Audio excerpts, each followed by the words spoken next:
മുണ്ടക്കൈ ഉരുൾപൊട്ടലിൽ മരിച്ചവരുടെ 4 മൃതദേഹങ്ങൾ സൂചിപ്പാറയിൽ നിന്ന് കിട്ടി. വനപാലകരും നാട്ടുകാരും ചേർന്ന് തെരച്ചിലാണ് മൃതദേഹങ്ങൾ കിട്ടിയത്. മൃതദേഹങ്ങൾ ബത്തേരിയിലേക്ക് ഹെലികോപ്റ്ററിൽ എത്തിച്ചേക്കും. ഇതിനിടെ കേന്ദ്ര സംഘം ദുരന്ത മേഖല സന്ദർശിച്ചു. വിവരങ്ങളുമായി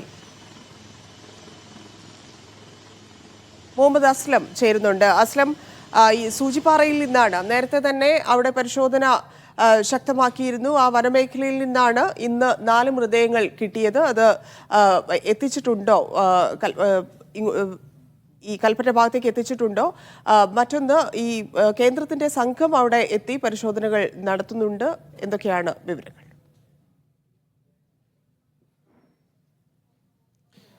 ധന്യ, ഇന്ന് ജനകീയ തെരച്ചിലിന്റെ ആയിരുന്നു ഇവിടെ നടന്നത്. അതിന്റെ ഭാഗമായിട്ട് കൂടിയാണ് വനപാലകരും അതോടൊപ്പം തന്നെ നാട്ടുകാരും ഈ സൂചിപ്പാറയ്ക്ക് താഴെയുള്ള മേഖലയിലും ഒരു വനമേഖലയിലും തെരച്ചിലൊക്കെ നടത്തിയിരുന്നു. അവിടെ നാട്ടുകാരാണ് ഈ 4 മൃതദേഹങ്ങൾ സൂചിപ്പാറയ്ക്ക് താഴെയുള്ള വനഭാഗത്തായി 4 മൃതദേഹങ്ങൾ കണ്ടെത്തിയത്. തുടർന്ന് വനപാലകരെ അറിയിച്ചു. വനപാലകർ ഉദ്യോഗസ്ഥരെ അറിയിച്ച് തുടർന്ന് അവിടെ നിന്ന് എയർലിഫ്റ്റ് ചെയ്യാൻ തീരുമാനിച്ചുവെങ്കിലും നമുക്ക് ഇപ്പോൾ ലഭിക്കുന്ന ഒരു പ്രകാരം ഇതുവരെയും എയർലിഫ്റ്റിംഗ് കഴിഞ്ഞിട്ടില്ല. കാരണം കുറച്ചുകൂടി സാങ്കേതികമായ കാര്യങ്ങൾ ശരിയാവുന്ന മുറയ്ക്ക്, അല്ലെങ്കിൽ അവിടെ എയർലിഫ്റ്റിംഗ് അത്ര എളുപ്പത്തിൽ നടക്കുന്ന കാര്യമല്ല എന്നാണ് ഉദ്യോഗസ്ഥർ പറയുന്നത്. അതുകൊണ്ട് തന്നെ എയർലിഫ്റ്റിംഗ് നടത്തിയില്ല. അതേസമയം എയർലിഫ്റ്റിംഗ് നടത്തിയവരെ ബത്തേരിയിലെത്തിയ ശേഷം കൽപ്പറ്റയിലെ ആശുപത്രിയിലേക്ക് മാറ്റുമെന്നാണ് ജില്ലാ ഭരണകൂടം അറിയിച്ചിരിക്കുന്നത്. അതിന്റെ നടപടികൾ വളരെ വേഗത്തിലാക്കുമെന്നും അറിയിച്ചിട്ടുണ്ട്. അതേസമയം ഇന്ന് കേന്ദ്ര സംഘം ഇന്ന് കൽപ്പറ്റയിലെത്തി. രാവിലെ 10 മണിയോടെ കൽപ്പറ്റയെത്തിയ അവർ മന്ത്രിമാരുമായി ആദ്യഘട്ട ചർച്ചകൾ നടത്തിയതിനു ശേഷം ചൂരൽമലയിലും മുണ്ടക്കയിലും ഉൾപ്പെടെയുള്ള ദുരന്ത പ്രദേശങ്ങൾ അവർ നേരിട്ട് സന്ദർശിച്ച് കാര്യങ്ങൾ വിലയിരുത്തി. അതോടൊപ്പം തന്നെ ദുരിതാശ്വാസ ക്യാമ്പുകളിലും ആശുപത്രികളിലൊക്കെ തന്നെ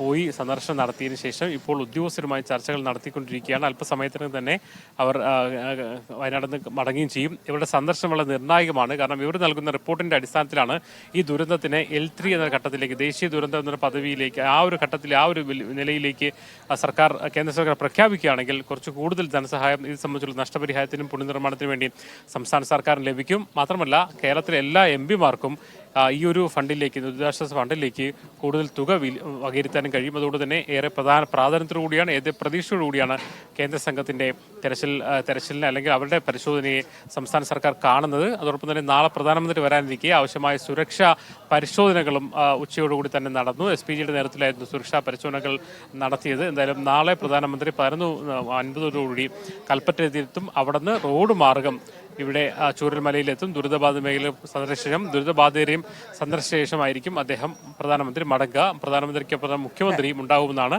ഇപ്പോൾ ലഭിക്കുന്ന വിവരം. ശരി, അസ്ലം.